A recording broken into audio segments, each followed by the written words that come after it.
Hello जी, नमस्कार। मैं हूं दीपक और आप देख रहे हैं डीएसके टॉक्स। जब से कंजरू जो है वो जेल में गया है, उसके बाद से आपने देखा था सोशल मीडिया पर एक अलग ही माहौल बनाने की एक मुहिम सी छिड़ चुकी थी। कभी केजरीवाल की वाइफ आती, वो कहती वो शरीर जेल में है लेकिन उनकी आत्मा दिल्ली वालों के बीच में है। शहीदों के जो तस्वीरें होती हैं उनके बीच में कंजरू का फोटो लगा दिया गया। उधर ट्विटर पर और यूट्यूब के थ्रू राठी को रविश जो हैं उन्हें बिठा दिया गया। केजरी के लिए माहौल बनाने की भर भर के कोशिशें की गई, लेकिन इन सारी कोशिशों का नतीजा तो बिल्कुल शून्य बटे सन्नाटा निकला है, क्योंकि कल हाई कोर्ट ने करारा थप्पड़ मार करके कंजरू, उसकी नौटंकी और उसके जो आपियाज हैं, आपिया आईटी सेल जिसका मुखिया है रवीश और ध्रुव राठी, इन सब की भी कहीं ना कहीं नौटंकी एक्सपोज होकर के रह गई है। जब हाई कोर्ट ने कंजरू की सारी जो दलीलें थी उन्हें डस्टबिन में फेंक दिया और कंजरू को सीधे सीधे तौर पर चार बातें सुना भी दी कि तुम होगे सीएम अपने घर में। ये कानून सीएम के दबाव या फिर पॉलिटिकल पैटर्न पर नहीं चलता है, कानून सबूतों और गवाहों के आधार पर चलता है और कानून से बड़ा कोई भी नहीं होता है। और ईडी ने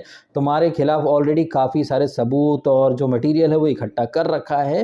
कहने का मतलब है कि कंजरू और उसका जो आपिया आईटी सेल है वो भर भर के पब्लिक को बेवकूफ़ समझ रहे थे। उन्हें लगा था कि हाई कोर्ट को भी वो बेवकूफ़ बना देंगे, लेकिन मिलोड तो मिलोड होते हैं। और मिलोड ने कंजरवाल को ठगों के सरताज का श्री 420 वाला लॉकेट पहना करके तिहाड़ भेज दिया है। जा मुन्ना, अब तू जेल में जा और वहां पर जाकर के सब मिले जी, सब मिले जी। दिल्ली में 15 लाख सीसीटीवी कैमरे लगवाएंगे जी, यमुना की सफाई करेंगे जी। शीला दीक्षित के खिलाफ मेरे पास 300 पेज का सबूत है जी, उसे गिरफ्तार करो। सोनिया को जेल भेजो जी, लालू को जेल भेजो जी। ये सब मिले हुए जी, सब चोर हैं जी। हम कट्टर ईमानदार हैं जी, हम कट्टर ईमानदार हैं जी।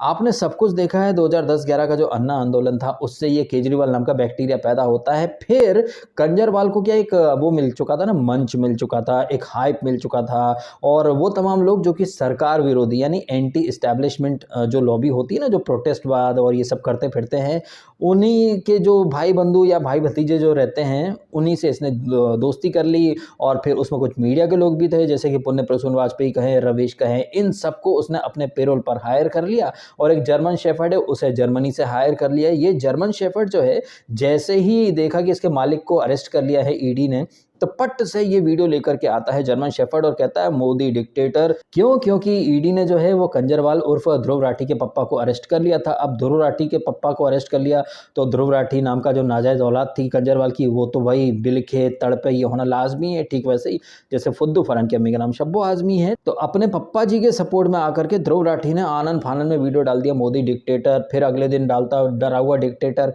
आप एक यहाँ पर भयंकर लेवल वाली नौटंकी और दोगलापन समझें इसका ध्रुव राठी का। जब कंगना रनावत का घर टूटता है महाराष्ट्र में, उस समय उद्धव ठाकरे सीएम थे, और तानाशाही पूर्ण रवैये में आकर के उन्होंने कंगना रनावत का जो घर था ना उसके ऊपर बुलडोजर चलवा दिया। और अर्नब का अरेस्ट कौन भूल सकता है, मुंबई पुलिस घर में घुसती है अर्नब के और घसीट के ले आती है। तब इस ध्रुव राठी ने डिक्टेटर या तानाशाही ऐसे शब्दों का प्रयोग करने के बजाय अरे कंगना का तो ड्रामा है, अर्नब यही डिजर्व करता है। कहने का मतलब है कि ऐसी कोई सरकारें जो कि नॉन बीजेपी सरकारें हैं, वहाँ पर किसी के घर में घुस करके किसी को अरेस्ट कर ले, किसी के घर पर बुलडोजर चल जाए, तो भाई सामने जिस इंसान को परेशानी हुई, जैसे कंगना, उसने रिएक्शन दिया, तो ये ध्रुव राठी कहता भैया ये तो नौटंकी है, ये ड्रामा है, ये क्या है, वो क्या है। बट वो लॉबी जो कि जर्मन शेफर्ड या रवीश जैसों को अपने पेरोल पर पालती पोसती है, उस लॉबी के लोगों के ऊपर जब कानून का शिकंजा कस जाए तो भाई डिक्टेटर है, ये है, वो है, गजब। जब कंगना का घर टूटे तो फिर किसी को डिक्टेटरशिप नहीं दिखाई देती है। लेकिन कंजरवाल जिसके खिलाफ सबूत मिल चुके हैं, जिसके खिलाफ सारा मटेरियल गवाह वगैरह सब तैयार हैं, उसे ये लोग एक क्लीन चिट देने की कोशिश कर रहे थे। बिल्कुल वैसे ही जैसे वो राजदीप सरदेसाई ने रिया चक्रवर्ती को क्लीन चिट दिलाने के लिए एक हाइप बनाने की कोशिश करी थी, परसेप्शन क्रिएट करने की कोशिश करी। तो एक चीज़ आप समझें कि ये ध्रुव राठी, जैसे कि कई लोग अभी भी न्यूट्रल समझते हैं और वो लोग दूसरों को गोदी मीडिया अंधभक्त बोलते हैं, जबकि ध्रुव राठी खुद, रवीश कुमार खुद और उन्हें देखने वाली ऑडियंस कितनी बड़ी वाली अंधभक्त है कि वो केजरीवाल का जो 50 करोड़ का जो रेनोवेशन वगैरह कराया, उस स्कैम को इग्नोर कर देते हैं। मोहल्ला क्लिनिक नाम से जो दुनिया को ठगने वाली स्कीम चलाई, स्कैम करा, उसे इग्नोर कर देते हैं।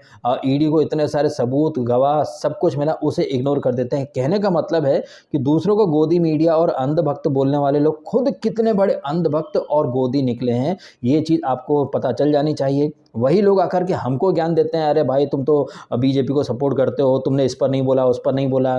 तो उन लोगों को मैं पहले भी बता चुका हूँ कि हम जो कुछ कर रहे हैं या सीख रहे हैं ना, वो हम रवीश कुमार या इन लोगों से ही तो सीख रहे हैं। वो लोग संदेश खाली पर मुँह में दही जमा लेते हैं, लेकिन यूपी पर बहुत ज़्यादा बकलोली करते हैं, उन्हें मणिपुर दिखता है। लेकिन अभी पंजाब में मणिपुर जैसे ही कांड हुआ है, उसके ऊपर सबके मुँह में दही जमा हुआ है। तो वो लोग जो कि खुद ब्लाइंडली जस्टिफाई करते फिरते हैं रवीश कुमार को, ध्रुव राठी को, वही लोग आकर के हमें ज्ञान देते हैं। अरे भाई, दूसरे साइड की भी तो बात कर लो। कभी आपने ये ज्ञान रवीश कुमार को, इसको ध्रुव राठी को दिया है कि भाई आपको हमेशा ये केजरीवाल या कांग्रेस वाले हमेशा सही ही क्यों लगते हैं, बीजेपी आपको हमेशा गलत क्यों लगती है? कभी ये सवाल उनसे नहीं पूछा जाएगा, ये सारे ज्ञान हम ही को दिए जाएंगे। चलिए, इन्हीं सारी बातों के साथ ये वीडियो में कर देता हूँ खत्म। आप कमेंट करके बताइएगा, जिस तरह से इस सदी का सबसे बड़ा जो स्कैम निकला है केजरी के नाम से, उत्पन्न हुआ था आंदोलन के नाम से, बड़ी बड़ी कस्में खाई थी ये खंजरवाल, जिसने जो बोला उसका उल्टा ही करा। आज बोला, कल थूक करके चाट लिया। ऐसे झूठे और थूकने चाटने वाले कंजर को भी ये ध्रुव राठी जैसे लोग विजनरी बोलते हैं, पढ़ा लिखा बोलते हैं। तो मतलब चोर चोर मौसेरे भाई, सीधी बात, नो बकवास। ध्रुव राठी चोर, केजरीवाल महाचोर। एक महाचोर ने छोटे चोर को हायर कर लिया और महाचोर के कहीं ना कहीं आगे को साफ करने के लिए ध्रुव राठी को बिठा दिया। रमेश भी पहुंच गया वहां लपलपाते हुए। तो ये अली बाबा 40 चोरों का जो झुंड है, ये कहीं ना कहीं खुल करके एक्सपोज तो हो ही चुका है। इनकी नौटंकी, इनके झूठ की पोल पट्टी खुल चुकी है। क्या कहना आपका इन सारी बातों के बारे में? कमेंट करके अवश्य बताइएगा। आपने समय निकाला, वीडियो देखा, आपका बहुत बहुत धन्यवाद। Thank you so much.